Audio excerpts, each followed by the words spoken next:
શંકર ભગવાનની દ્રષ્ટિમાં નારદજીનું સ્થાન કેટલું શ્રેષ્ઠ છે. આ શ્લોક મહાદેવના મુખમાંથી પ્રગટ થયો છે. સંપૂર્ણ શિવ મહાપડ ગ્રંથ સંસ્કૃતમાં છે અને આ ભાષામાં જ ગાવું જોઈએ, પણ શું કરીએ?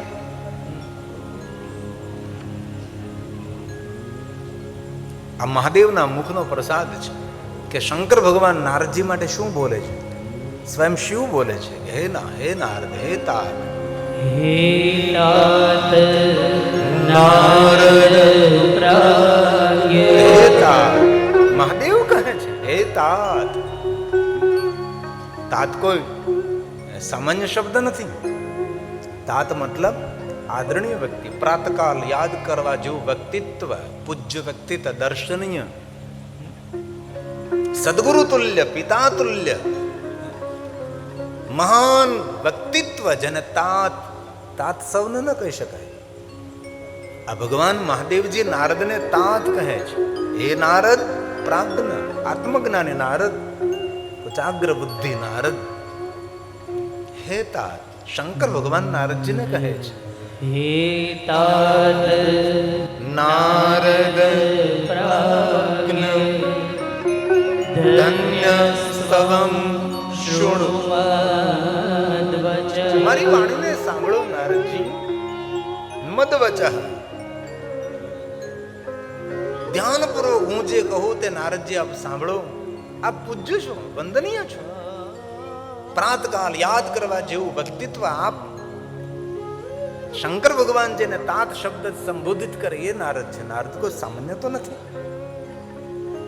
મારી વાતને ધ્યાનપૂર્વક સાંભળો. નારદ, શંકર ભગવાન કહે છે, વાચમેવ કૃતાનિ હરે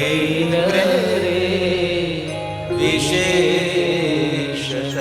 નારદજી, આપે જે મારી સામે તમારી પોતાની પ્રશંસા જે કરી છે એ પ્રશંસા તમે સૌની સામે નહીં કરતા અને વિશેષ કરીને વિષ્ણુની સામે આ તમારી પોતાની પ્રશંસા નહીં કરતા.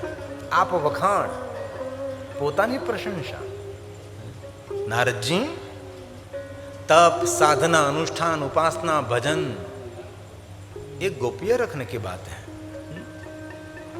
कोई पूछे तो पण ये बात ने दबावी देजो, ये बात ने छुपावी देजो. नारदजी, आपे जे मने कह્યું છે એ હવે પછી કોઈની આગળ આ વાત તમે કહેશો નહીં. આપ મૌન બની જાઓ. તપસ્યા પાકી જાય નારદજી, અવસ્થા થઈ જાય, ઉંમર જ્યારે થઈ જાય ત્યારે મૌન એ જ સાધના છે. નારદ, તપસ્યા પરિપક્વ થયા બાદ નારદજી મૌન એ આપણા હિતમાં હોય છે. આપણું તપ જ્યારે પરિપક્વ થાય ત્યારે બોલીએ, બોલે સો નિહાલ.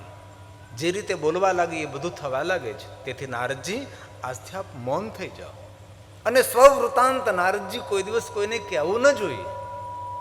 નારદજી, તમે તમારું પોતાનું વૃતાંત આજે ભલે મને કહ્યું પણ હવે કોઈને તમે કહેશો નહીં. કોઈ પૂછે તો પણ ન કહેવું. શંકર ભગવાન નારદજીને સુંદર સાવધાન કરે છે. નારદજી, આજથી તમે સાવધાન બની જાઓ. આ સ્વયં શિવ બોલે છે, મહાદેવ બોલે છે કે નારદજી સાંભળો.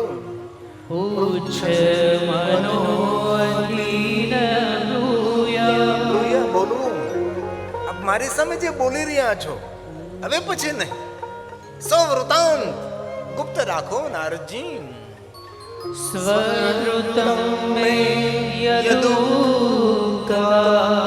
પોતાનું વૃતાંત કોઈ દિવસ કોઈને કહેવું નહીં. ગોપ્યમ ગોપ્યમ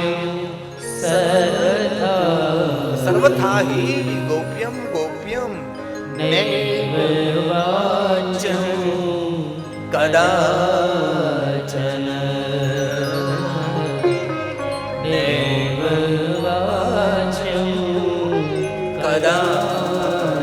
મહાદેવ સ્વયં કહે છે, નારદજી મૌન ધારણ કરો.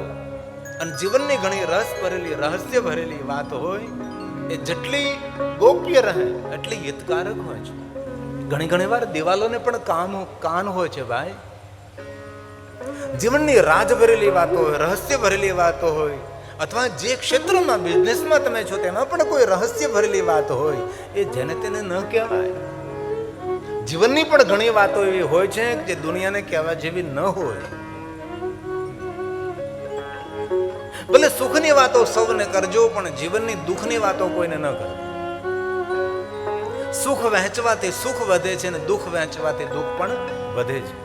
તેથી ગોપ્યમ ગોપ્યમ સર્વથા. એક વાત દિલથી કહું છું, હું સાધુ છું. હિમાલય પહાડ જેવું દુઃખ આપણા પર પડે તો પણ એ દુઃખને ગોપ્ય રાખજો. અને હિમાલય પહાડ જેવું દુઃખ અંતે તો બરફના પહાડનો છે, પીગળી જશે. ધૈર્ય રાખો, સમયની રાહ જુઓ. તેથી ક્યારેય પણ જીવનમાં દુઃખરૂપ કોઈ ઘટના બને જેની તેની સામે આંસુ ન પાડવા. આ દુનિયામાં આંસુનું સન્માન કરનારો કોઈ માણસ નથી. પણ એક વાત યાદ રાખવી, ક્યારે અવસર મળે અને કોઈની આંખમાં આંસુ જો આપણે લૂછા હશે ને તો ભગવાન આપણે આંખમાં કોઈ આંસુ પડવા નહીં દે. અવસર મળે તો એ ચૂકવું નહીં. અને કોઈ દિવસ કોઈની મજબૂરીનો લાભ ન લેવો ભાઈ. કોઈ માણસ મજબૂર હોય તેનો લાભ ન લેવો, તેને કઈ મજદૂરી આપવી, તેને કઈ માર્ગદર્શન આપવું.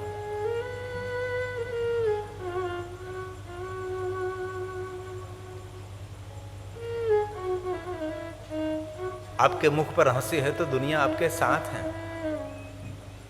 કારણ કે દુનિયાને મુસ્કુરાટ જોઈએ છે. આ દુનિયાને તમારે આંખમાં આંસુ નથી જોવા. आपके मुख पर मुस्कुराहट है तो दुनिया आपके साथ है, वरना आंसुओं की जगह तो आंख में भी नहीं है.